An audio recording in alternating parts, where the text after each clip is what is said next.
Great. So if you could tell us your name. I'm Laura. And Laura, where are you from?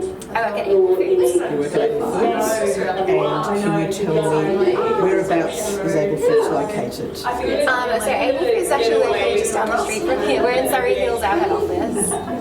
I never knew. And can you tell me why you're here today? So I'm here today. We were invited to this conference as an NDIS ready-made meal provider, and Emma invited me to come along, and I really wanted to join in. I work in the customer service team at Able Foods. I'm the team leader, and I think that we're having conversations with our participants every day about their meals and kind of providing them our service. But I've never really had the opportunity to get up close and personal with some of the specific disabilities that our participants have. And in particular, have you many clients with PWS, or is this your first introduction at PWS? Or tell me what your link is with PWS and Able Foods. Yeah, so at Able Foods we do have some participants with PWS, definitely. In the past I can recall having some conversations with the carers of individuals with PWS and hearing a bit from them, but this will definitely be the most that I've heard about the disability this weekend. Thank you. And you've picked a word today.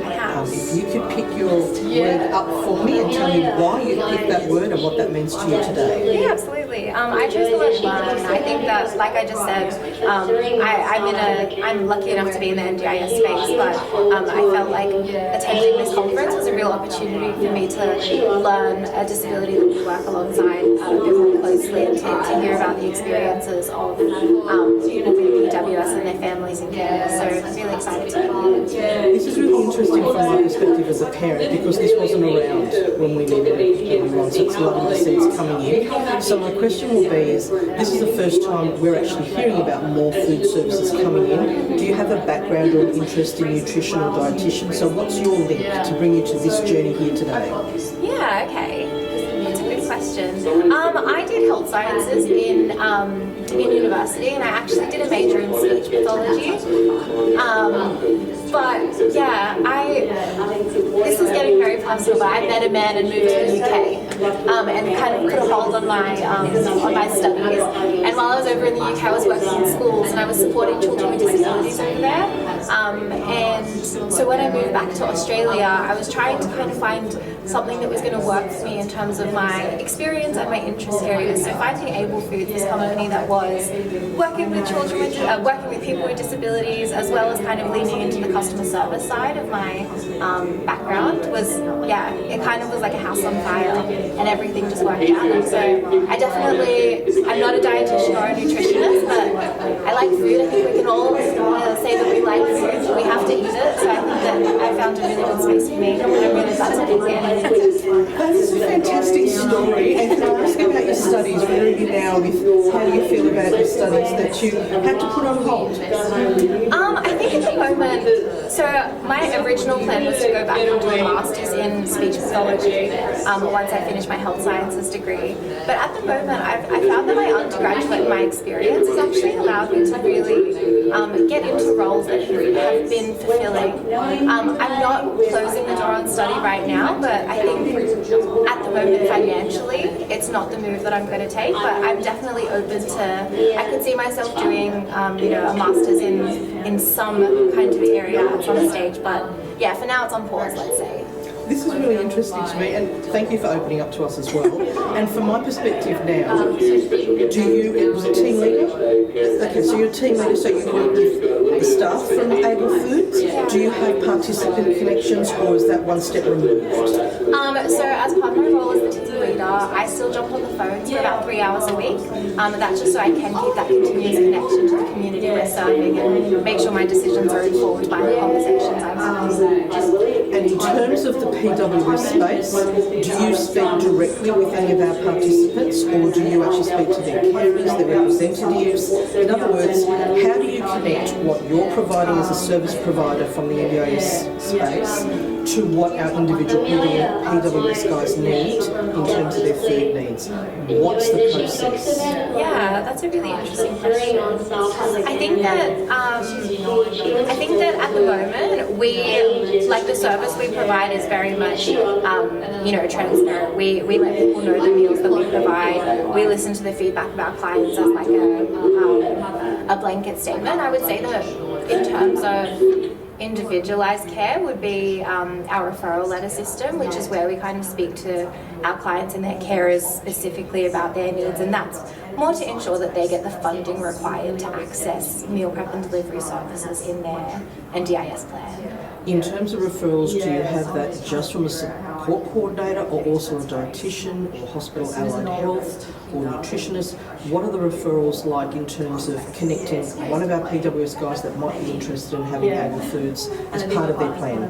Yeah, so the referral letters are written by our in-house nutritionists, and usually we try to connect with the individual themselves or someone who's like quite close with them, because the questions are quite specific as to how having access to a service like this would change their day-to-day life and why it should be included in their NDIS funding.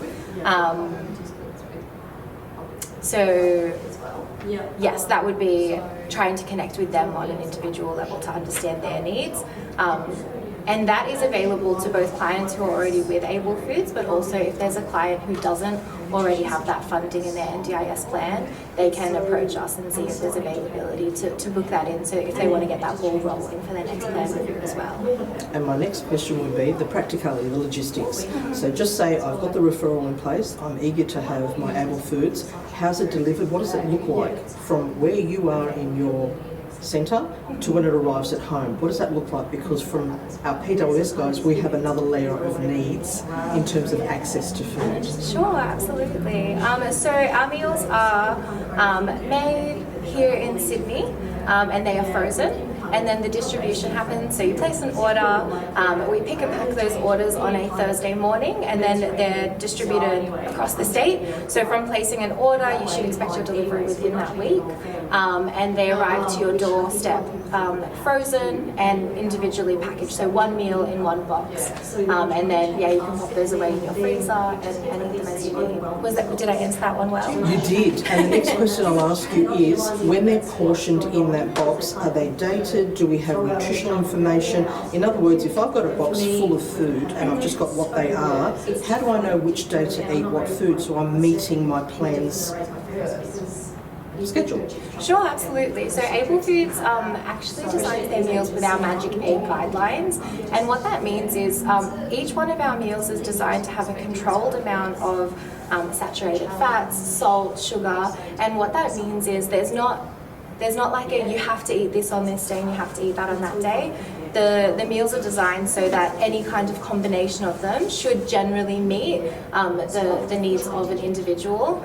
We understand that obviously there are needs that are quite specific in the case of some disabilities, so we do have all of that nutritional information available if that does need to be taken to your personal dietitian or nutritionist to see how that would work for you.